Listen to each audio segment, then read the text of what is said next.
Madam, મારા પત્ની છે, મારી બા હતી, તો એક મેનાપોઝ શબ્દ અત્યારે પ્રચલિત છે. એક એવી કન્ડિશન મહિલાઓમાં આવે છે જે ક્યારેક એ જાણે છે, ક્યારેક નથી જાણતા. તો એવી કઈ કન્ડિશન છે? મેનાપોઝ આખરે શું છે અને શું અસરો થાય છે એ જરા જણાવો. જેમ કે મેં કહ્યું કે એવરી ડિકેડ્સમાં ફિમેલની લાઈફ ચેન્જ થાય. પ્યુબર્ટી પછી આવે પ્રેગ્નન્સીનો એટલે કે ફર્ટિલિટી ફેઝ. તો એવી જ રીતે જેમ જેમ તમે 40sમાં પહોંચો છો તો હોર્મોન્સ ડાઉન થવા લાગે, પ્રોડક્ટિવિટી ઓછી થાય, એને મેનોપોઝ કહેવાય. હવે ઘણી એવી મિથ છે કે મેનોપોઝ એટલે પીરિયડ્સ જાય એ 1 વર્ષ, કોઈકને 45 વર્ષે જાય, કોઈકને 50 વર્ષે જાય, કોઈકને 55 વર્ષે જાય. પણ એવું નથી. મેનોપોઝનો ફેઝ 10 થી 15 વર્ષનો હોય છે.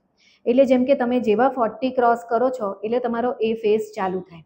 ધીરે ધીરે એમાં બધી તમારી સિસ્ટમ ડાઉન થતી જાય. તમે જોશો તો 40 સુધી જે વ્યક્તિ, જે ફિમેલ ઘરમાં એકદમ સ્ટ્રોંગ થઈને કામ કરતી હતી, એ હવે તમને કમ્પ્લેન કરશે કે આજે મને માથું દુખે છે, આજે મને કમર દુખે છે, આજે પગ દુખે છે. તો એમાં એનો કોઈ વાંક નથી, પણ એના બોડીમાં જે ચેન્જ થવા લાગ્યા, ઇસ્ટ્રોજન લેવલ ડાઉન થવા લાગ્યું. ઇસ્ટ્રોજન ડાઉન થયું એટલે એનામાંથી કેલ્શિયમ ઓછું થવા લાગ્યું અને વેઇટ ગેઇન થવા લાગે. ખાસ કરીને બેલી ફેટ વધે, એનું ઓલ ઓવર વેઇટ વધે અને કેલ્શિયમ ઓછું થાય એટલે એને સાંધાના દુખાવા થાય. અમારા ક્લિનિકમાં 80% પેશન્ટ્સ ફિમેલ્સ છે. એમને એકબીજાને જોઈને નવાઈ લાગે કે મેડમ અહીંયા કેમ કોઈ જેન્ટ્સ તો દેખાતા જ નથી, અમને જ કેમ બધું થાય છે. એટલે થોડું એમને કોમ્પ્લેક્સ પણ થઈ જાય કે શું અમે કમ્પ્લેન બોક્સ છીએ કે અમને પેઇન થાય છે, કોઈ જેન્ટ્સ નથી. તો અમે એમને એ રીતે સમજાય છે કે તમે ફિમેલ છો એ એક રીતે તમને આશીર્વાદરૂપ છે, પણ આ બધા ચેન્જીસ માટે તમે પોતાની જાતને પ્રિપેર કરો. એની સાથે જરૂરી સપ્લિમેન્ટ્સ છે એ લો કે મેનોપોઝ થયો તો હવે તમે તમારા ડૉક્ટરને મળો. ફક્ત પ્રોબ્લેમ થાય ત્યારે ના મળો. જેવું તમે 40sમાં આવ્યા તો જેમ તમે ડાયાબિટીસ, બ્લડ પ્રેશર ચેક કરાવીને એની દવા લો છો તો એ રીતે જરૂરી છે મેગ્નેશિયમ લો, B12 લો, D3 લો.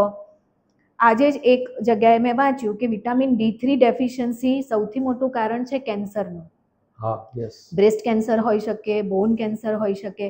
તો એ બધી ડેફિશિયન્સી આપણે ત્યારે ડૉક્ટર પાસે જઈએ છીએ જ્યારે એના સિમ્ટમ્સ આવે છે. હવે કોઈ પણ વસ્તુના સિમ્ટમ્સ ત્યારે આવે જ્યારે એ બહુ જ લો લેવલ પર જતું રહ્યું હોય.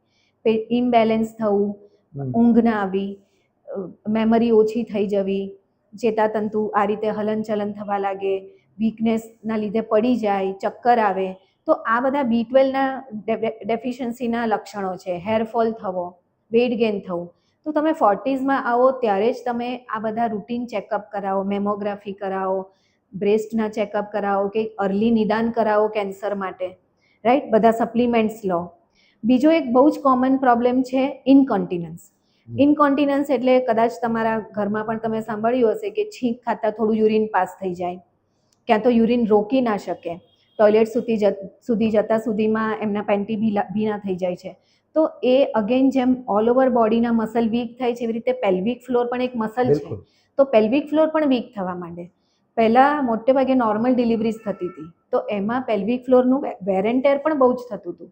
હવે સિઝેરિયન નોર્મલ થઈ ગયા છે, પણ સિઝેરિયનમાં પણ જે પેલ્વિક ફ્લોર મસલ એનલાર્જમેન્ટ તો થવાનું જ છે.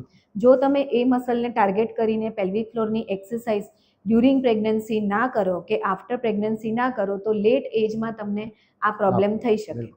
એના માટે પણ ઘણી ટ્રીટમેન્ટ છે. આપણે આશ્રય આપણા સેન્ટરમાં એના માટે એક અલગથી ડિપાર્ટમેન્ટ છે વુમન્સ હેલ્થ માટે, જે એમાં હેલ્પ કરે છે. Bio feedback stimulation, pelvic floor stimulation, જેમાં અમે પર્ટિક્યુલરલી એ જ મસલને ટાર્ગેટ કરીએ છીએ. અમુક ફ્રીક્વન્સીના કરંટ યુઝ કરીએ છીએ, કોર મસલ સ્ટ્રેન્થનિંગ કરાવીએ, પેલ્વિક ફ્લોર મસલ સ્ટ્રેન્થનિંગ કરાવીએ અને 90 to 99% ફિમેલને આ પ્રોબ્લેમથી રાહત મળી જાય છે. ઘણી ફિમેલ જ્યારે અમારી પાસે આવે દરેક એજમાં, 40sમાં હોય, 50sમાં હોય કે 60sમાં હોય, એમનું સોશિયલાઇઝેશન આના લીધે બંધ થઈ જાય. કારણ કે એ લોકો રોકી ના શકે યુરિન. ક્યાંક જવાનું હોય, 1 કલાક બેસવાનું હોય, ટોયલેટની વ્યવસ્થા ના હોય, તો એના લીધે એ લોકોને મળી નથી શકતા. એટલી તમે વિચારો કેટલી એમ્બેરેઝિંગ સિચ્યુએશન છે. તો ઘણાને તો ખબર પણ નથી કે આને એક પ્રોબ્લેમ કહેવાય. ઘણીવાર કોઈકને બીજાને વાત કરે કે ડૉક્ટરને વાત કરે તો કે આ તો એજ છે એટલે આવું થાય. તો એ અવેરનેસ પણ ફિમેલમાં જરૂરી છે. આજે તમારા પ્લેટફોર્મ પરથી હું એ કહેવા માંગુ છું કે આને પણ એક તમે પ્રોબ્લેમ ગણો અને એનું સોલ્યુશન છે. તો તમે તમારા ફિઝિયોથેરાપિસ્ટને મળો, તમે તમારા ગાયનેકોલોજીસ્ટને મળો, એની જે પ્રોપર એક્સરસાઇઝ છે એ તમે શરૂ કરો. અહીંયા આપણે બધી રીતે દરેક સ્ટેજમાં એમને સમજાવીએ છીએ. ઘરે કેવી રીતે કરવાનું, શું કરવાનું એ પણ તબક્કાવાર સમજાવીએ છીએ. તો તમે એનો લાભ લો.